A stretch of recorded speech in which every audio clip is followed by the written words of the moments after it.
sens, de l'identité et du lien. Alors du sens, évidemment, à travers l'intervention de Jean Pralon qui vient de faire, et que pendant une demi-heure, j'ai eu l'impression que j'étais devenu super intelligent.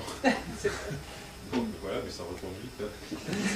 Et effectivement, puisque la construction du sens, nous aussi on travaille là-dessus, nous les coachs, nous les accompagnateurs, les praticiens, on travaille sur des situations où le cadre périphérique, pour reprendre vos termes, et le cadre central rentrent en conflit. C'est-à-dire que la personne a un noyau central de croyance, d'espoir, de vérité identitaire, et que tout ce qu'elle fait dans son action rentre en conflit avec son identité.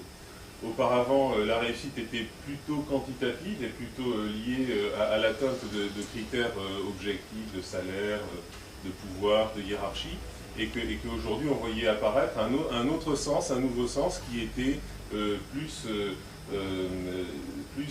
orienté vers l'équilibre de vie entre le côté professionnel et le côté personnel, la disponibilité avec les enfants, avec la vie de famille.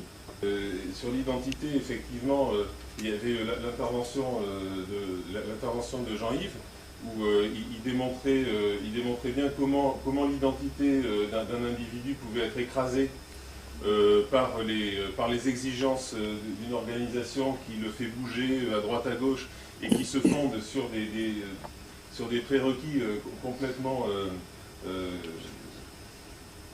délirants pour le faire bouger. Et pour l'envoyer ici et là, et donc cette intervention-là montrait bien l'écrasement identitaire de l'individu par un discours dominant d'une entreprise qui dit que pour être bon, il faut être mobile, et que pour être mobile, il faut accepter de partir n'importe où, et que quand, pour des raisons identitaires, on refuse d'aller n'importe où, l'entreprise va inventer mille et une façons de contourner vos raisons et votre projet de vie pour vous envoyer quand même à l'étranger, en mobilité, ce qui conduit à vous envoyer dans le mur.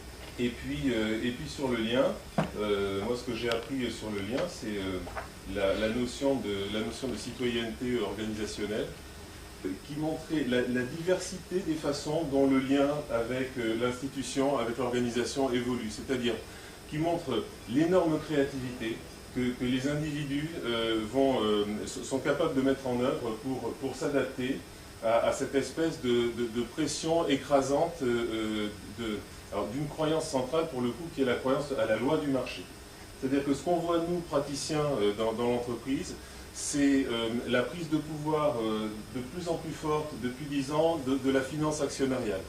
C'est-à-dire que les actionnaires étant des financiers, n'étant plus des industriels, ils vont arbitrer entre un investissement financier, un investissement dans le travail.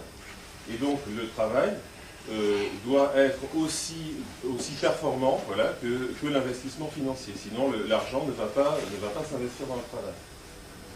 Et ça induit une situation, par exemple, la disparition de l'espace de management, puisque l'espace de management, finalement, se restreint de plus en plus pour devenir un espace d'application de ces lois qui sont présentées comme des lois économiques intangibles, éternelles, alors que, comme toute vérité, elles sont construites. Elles sont construites, coproduites et co-construites par des acteurs qui décident d'y croire à un moment donné et d'y faire croire tout le monde. Moi, ça m'a donné de l'espoir. Ça m'a donné de l'espoir d'abord sur le fait que la créativité des individus et des communautés, les savoirs que détiennent les individus, les savoirs minoritaires que détiennent les individus et les communautés peuvent produire sous cette contrainte-là des façons de survivre et des façons de s'adapter, des nouvelles façons de créer des vies professionnelles. Donc ça, c'est un premier espoir que m'a donné ce colloque. Un deuxième espoir, c'est également que nous, les consultants, on n'a pas tellement d'occasion de s'alimenter, de se nourrir dans une pensée. Et que le fait qu'il y ait une pensée qui se développe sur l'entreprise, qu'il y ait une pensée critique qui puisse se développer sur tous ces phénomènes-là de conduite des carrières, c'est vraiment important. Et cette pensée-là, c'est important qu'il y ait des passerelles aussi entre les consultants que nous sommes et les chercheurs. Et il n'y a pas énormément de passerelles, hein. Il n'y en a pas tant que ça. Donc, pour moi, ce colloque-là, de passer du temps ici, de passer du temps à se parler, c'est un lieu pour repartir. Moi, j'imagine que c'est pareil pour vous tous. Moi, je repars plus riche de ça, et puis qui va irriguer un petit peu, qui va rayonner. Chacun à sa façon va l'apporter dans son métier, sachant que je crois qu'on est tous là parce qu'on croit à la survie de l'être humain face au système, et que chacun de notre côté, à sa façon, on apporte une petite pierre à ce truc-là. Donc ça valait le coup pour moi d'être venu. Donc merci beaucoup de m'avoir invité.